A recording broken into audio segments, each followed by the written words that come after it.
Wayfair's Labor Day clearance is here. Right now, score up to 70% off everything home, plus fast shipping on everything right to your door. Shop now through September 2nd at wayfair.com. Wayfair, every style, every home. Welcome to the deep dive. We've got a really fascinating source for this dive today. Yeah. What's that? Well, it's not a stack of articles this time, but actually a collection of search terms, keywords, that you or maybe others were looking up recently, all around the tensions between Israel and Iran. Interesting. So it's like peering directly into the questions and concerns people had, like right in that moment. Exactly.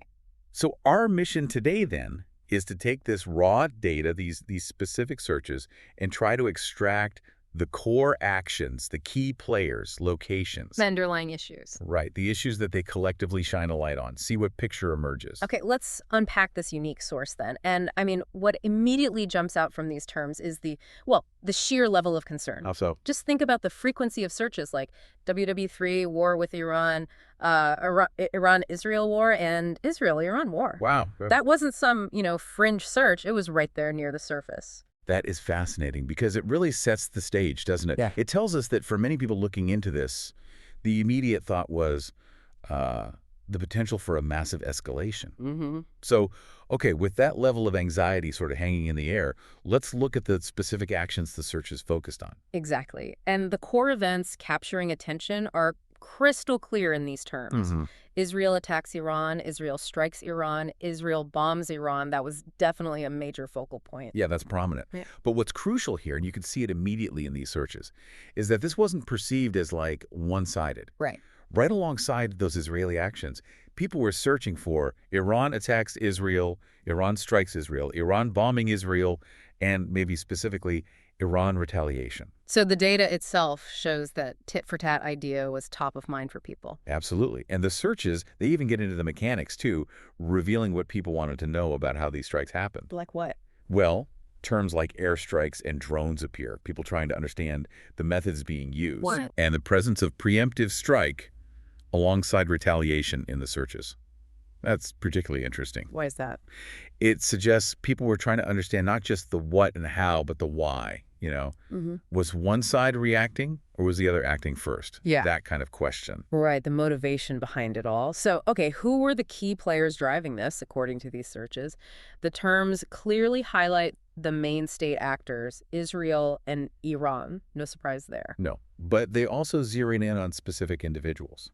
Like who? Well, on the Israeli side, the name Netanyahu featured pretty prominently. Searched as Benjamin Netanyahu and also the familiar Bibi Netanyahu. Okay. And for Iran? For Iran, searches focused on Khamenei, including Ayatollah Ali Khamenei, and the term Iran's supreme leader. Right.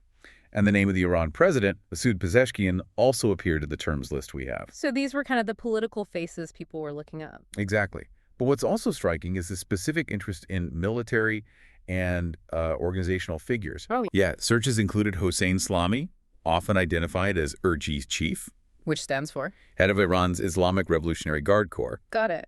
We also saw searches for Mohammad Bagheri, links to Iran chief of staff.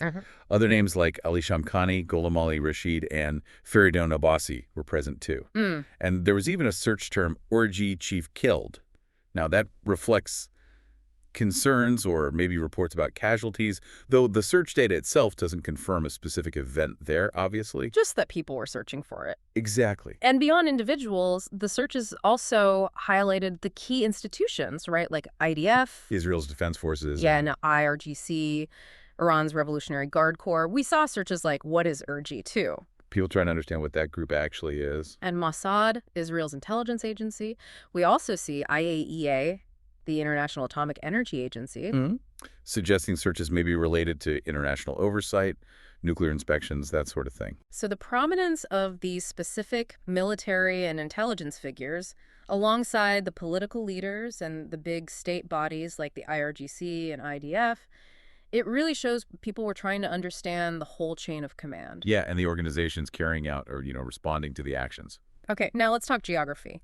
Where were people looking for these events to unfold? The searches tell a story there, too. Definitely. Tehran, Iran's capital was heavily searched. Right. I saw terms specifying events right there. Tehran explosion, Tehran bombing, Tehran attack, and even Israel strikes Tehran. But significantly, the term Natanz was also very prominent. Ah, Natanz. Often linked directly to Natanz nuclear facility and Natanz reactor. And that immediately connects the actions people were searching about to Iran's nuclear program, doesn't it? Which is a major underlying concern. Absolutely. It's a key link. What other locations popped up in the searches? Well, there was Tabriz within Iran, and interestingly, regional locations like Syria, suggesting activity or interest beyond the main two countries. And Saudi Arabia appeared, maybe indicating awareness of the wider Middle East context, the potential ripple effects. Right. Even specific infrastructure like Ben Gurion Airport was searched for. And people were also looking for just basic context, searches for Iran map and map of Israel and Iran, just trying to get oriented. So it seems while strikes on major cities were searched, that real focus on Natanz clearly indicates that searches were also being driven by concerns about specific strategic targets. Yeah, targets related to nuclear capabilities. It wasn't just random bombing searches. And those nuclear capabilities. Well, that leads us directly to the stakes highlighted by the searches. It's really no surprise, given the focus on Natanz, that terms like, does Iran have nuclear weapons, were so highly searched. Right. Along with, does Israel have nuclear weapons, Israel nuclear weapons, Iran nuclear, and Iran nuclear weapons? It's all over the search data. This directly reflects that sort of fundamental concern underpinning the tensions, doesn't it? It really does. And the appearance of Iran nuclear deal Israel shows people were also looking into the historical diplomatic context surrounding this whole issue, trying to understand the background. What's fascinating is how quickly, like we mentioned right at the start, the searches jump to the most severe potential outcome, war. Yeah, including WW3. That term showing up frequently is sobering. It really underscores the high level of anxiety driving these searches, connecting the specific military actions directly to the potential for widespread conflict in the Middle East. And terms like tensions, conflict, and even state of emergency appearing in the search data just reinforce this perception of, imminent danger that people seem to feel. And that dynamic we saw earlier, retaliation versus preemptive strike, it pops up again here. Reinforcing that people were actively trying to categorize the nature of the conflict. Was it reactive or proactive? Which side was doing what and why? It tells us the searches weren't just like passive observation. They were an active attempt to understand the strategic framing of these events. Now, looking at the information landscape revealed by these searches, it's almost like seeing your own browser history laid bare, isn't it? Yeah, a little bit. You are clearly consulting a really wide array of news sources, major international outlets like BBC News, Fox News, Jerusalem Post, Haaretz, Al Jazeera News, Times of India, Reuters, WSJ, NET. They're all in there. A real who's who of global news. But the searches weren't limited to just the big international names, were they? No, not at all. Terms like Arutz Sheva, Ynet News, I-24 News, Iran International, and even general searches for Iranian news and Israeli news were also present. Which suggests, a drive to find specific regional perspectives or maybe potentially different slants on the story, not just a global wire view. And you see that urgency, too, with terms like breaking news, latest news, and news today. People were actively seeking real-time updates as events unfolded. Yeah, wanting that immediate information. It's also interesting to see specific reporter names appearing. Like who? Like Jennifer Griffin and Caitlin Collins. What does that tell you? Well, it indicates people were maybe following particular journalists covering the story, perhaps looking for trusted voices or specific reporting angles they valued. Following the bylines, not just the headlines. Exactly. And some searches weren't even for news articles, but for, raw data. I saw Flight Radar 24 and Flight Radar 24 in the list. That is telling, isn't it? It points to an impulse to find independent, maybe verifiable data points. Like looking for aircraft movements yourself. Perhaps, yeah. Trying to correlate with reports of strikes or activity, especially during a period of high uncertainty when maybe official reports are confusing or slow. Makes sense. And finally, the economic impact was clearly on people's minds, too. We saw searches for futures market, S&P futures, and SPY futures. Right. Connecting this back to the bigger picture, it shows the concerns weren't purely geopolitical or, about human impact. The potential financial repercussions were also a significant driver for information seeking. Okay, so let's try to connect the dots here. based only on this specific collection of search terms you provided. What does it all add up to? Yeah. It seems these searches reflect a perception where military actions by both Israel and Iran are immediately linked to sensitive sites like Natanz and key military leaders like the IRGC chief Hossein Salami. Yes, the co-occurrence in the search data strongly suggests that people were making that connection.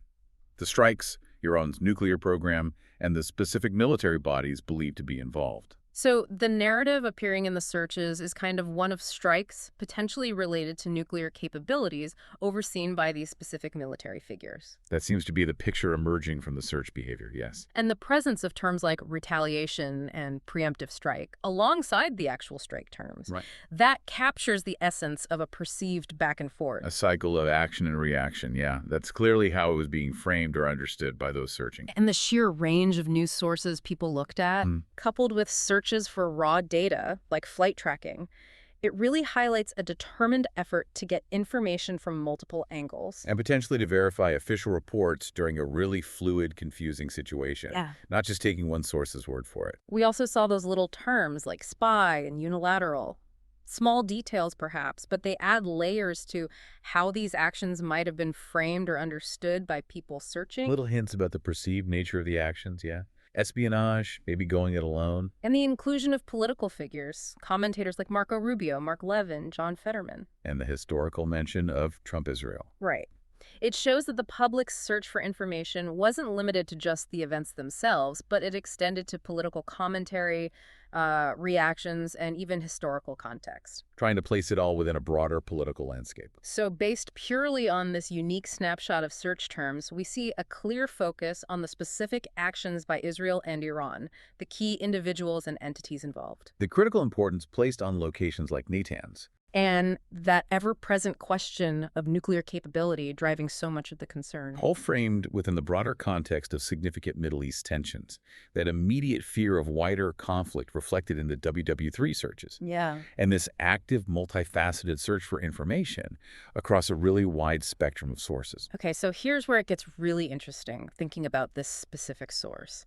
Given the stark prominence of terms like WW3 and war in this particular collection of searches we looked at, what does this specific list of keywords tell you about the level of public concern and anxiety surrounding these exact events and the underlying tensions right at that moment people were hitting search?